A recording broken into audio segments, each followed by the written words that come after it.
সেনাবাহিনী নিয়ে মন্তব্য করছো, সেনাবাহিনী নিয়ে কত বড়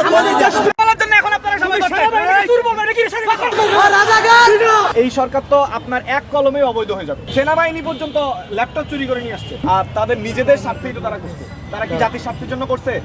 তারা যে ইউনিট সরকারকে বসাইছে জাতিকে সাপোর্ট করছে। কিন্তু কথা হচ্ছে এই জনগণই কয়দিন পরে বলবে যে আমাদের শেখ হাসিনাই ভালো ছিল। এই গত 16 বছরে ডক্টর ইউনূসের যে আমেরিকায় বিশাল অঙ্কের বিনিয়োগ আছে, এগুলো কি বৈধভাবে নেওয়া?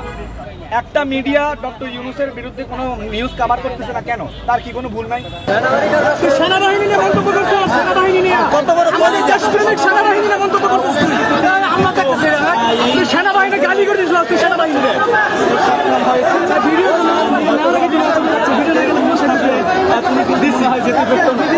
যদি সেনাবাহিনীর সদস্য না হইতো হয়তো বা জনসমাবেশ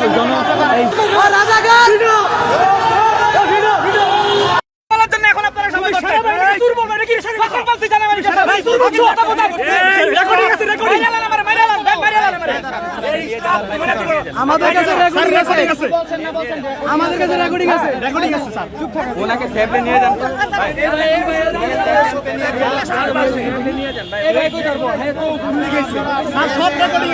এই কথাগুলো তো শুনলো না।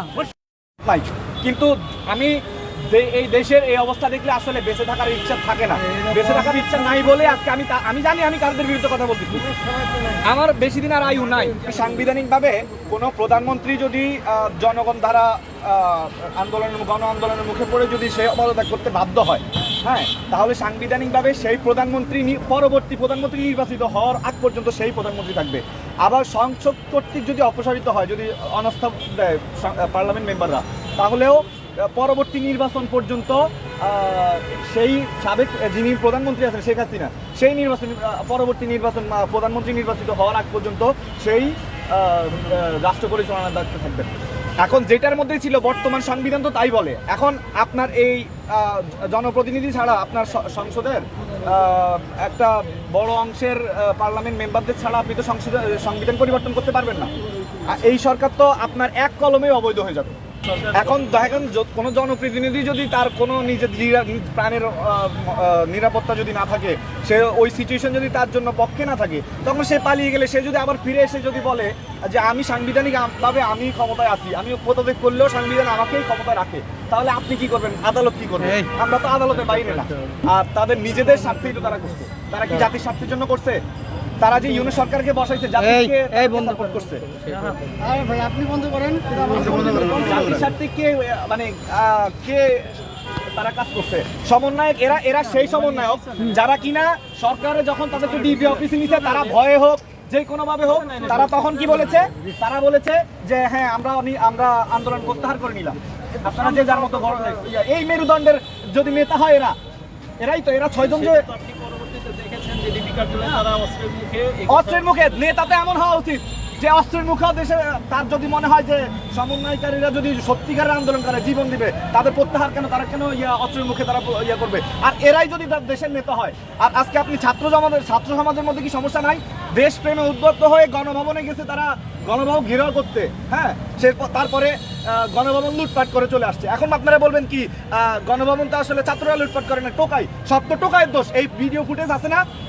একজন ক্যান্সার বিশেষজ্ঞ ডাক্তার পর্যন্ত লাখেজ চুরি করে নিয়ে আসছে, সেনাবাহিনী পর্যন্ত ল্যাপটপ চুরি করে নিয়ে আসছে, ভিডিও ফুটেজ আমরা দেখছি। কিন্তু কথা হচ্ছে এই জনগণই কয়দিন পরে বলবে যে আমাদের শেখ হাসিনাই ভালো ছিল। অলরেডি বলতে শুরু করছে। রিক্সাওয়ালারা বলতেছে আমাদের আগে আমরা থেকে পড়ে খেতে পারতাম, এখন আমরা খেতে পারি না, আমরা ঢাকায় থাকবো না। অনেকে বলতেছে আমি ঢাকা বাসা ছেড়ে আমি গ্রামে চলে যাবো। দুর্নীতি কার সময় ছিল না? গুম খুম হত্যা কার সময় ছিল না? আমি শেখ হাসিনার যে খারাপ কাজগুলো তার আমিও নিন্দা জানাই, কিন্তু তার পজিটিভ কথা কেউ বলে না। আপনারা বলেন যে 18 লাখ কোটি টাকা যদি পাচার হয়ে থাকে, তাহলে এই গত 16 বছরে ডক্টর ইউনূসের যে আমেরিকায় বিশাল অঙ্কের বিনিয়োগ আছে, এগুলো কি বৈধভাবে নেওয়া? আর যদি এটা বৈধভাবে নেয় তাহলে ব্যাংক স্টেটমেন্ট থাকার কথা। আর যদি ব্যাংক স্টেটমেন্ট না থাকে তাহলে উনি আমেরিকাতে বিশাল অঙ্কের বিনিয়োগ, আমি জানি না, আমি শিওর না কত অঙ্কের, 1,40,000 কোটি টাকা হইতে পারে, আমি শিওর না কত অ্যামাউন্টটা, আপনারা যাচাই করে নেবেন। তো উনি জেলখানা কি জন্য হয়েছে? উনি গ্রামীণ ব্যাংকের কর্মচারীরাই তো ওনার বিরুদ্ধে ইয়ে করছে, এটা কি সরকার করছে? এখন ধর আমি যদি আপনার বদনাম করি, আপনার ভালো কাজে আমার স্বীকার করতে হবে, এটা খুব স্বাভাবিক বিষয়। এখন বলা হচ্ছে গণহারে তার জোর দেওয়া হচ্ছে, একটা মিডিয়া ডক্টর ইউনূসের বিরুদ্ধে কোনো নিউজ কভার করতেছে না কেন? তার কি কোনো ভুল নাই? আমার দাবি হচ্ছে তারা যদি এখন দেশকে যদি কন্ট্রোল না করতে পারে তাহলে তারা খুব দ্রুত নির্বাচন দিয়ে তারা জনপ্রতিনিধিদের কাছে ক্ষমতা হস্তান্তর করুক। আর যদি তারা পারে তাহলে দেশের ডিসিপ্লিন আনো। তারা ডিসিপ্লিন আনতেছে না, দিন দিন বাংলাদেশে যত দিন যাচ্ছে। আর এই ক্রাইম এমন একটা জিনিস, এটা কিন্তু ধারাবাহিকভাবে বাড়ে। একবার যদি আপনার একটা ডিসিপ্লিনের মধ্যে থাকে, সেইটা একটা ইনডিসিপ্লিন যদি শুরু হয় ক্রাইম, দিন দিন এটা বেড়ে যাবে, যত বেশি এখন বেড়ে যাচ্ছে। আপনার এখন যদি তারা যদি পারে তাহলে তারা ক্ষমতা যত দ্রুতভাবে পারো ক্ষমতা ছেড়ে দিয়ে তারা, আপনার কি মনে হয় তারা পারতেছে না? আমার তো তাই মনে হচ্ছে। কারণ মনে হচ্ছে এটা আপনার কাছে? কারণ মনে হচ্ছে এই বলেন বলেন আপনি যদি মনে করেন তারা পারতেছে না, তাহলে কাকে দিতে পনেরো বছর চুরি করলো এখন তারা হাসিনা। নির্বাচন দেখ, বাংলাদেশে তো আপনার কি মনে হয় পরিস্থিতি নির্বাচন না, আছে এখন? কেন মনে হচ্ছে যে উনি পারতেছে না? উনি পারতেছে না, এই যে দেশে বিভিন্ন বড় ধরনের বিশৃঙ্খলা সৃষ্টি হচ্ছে।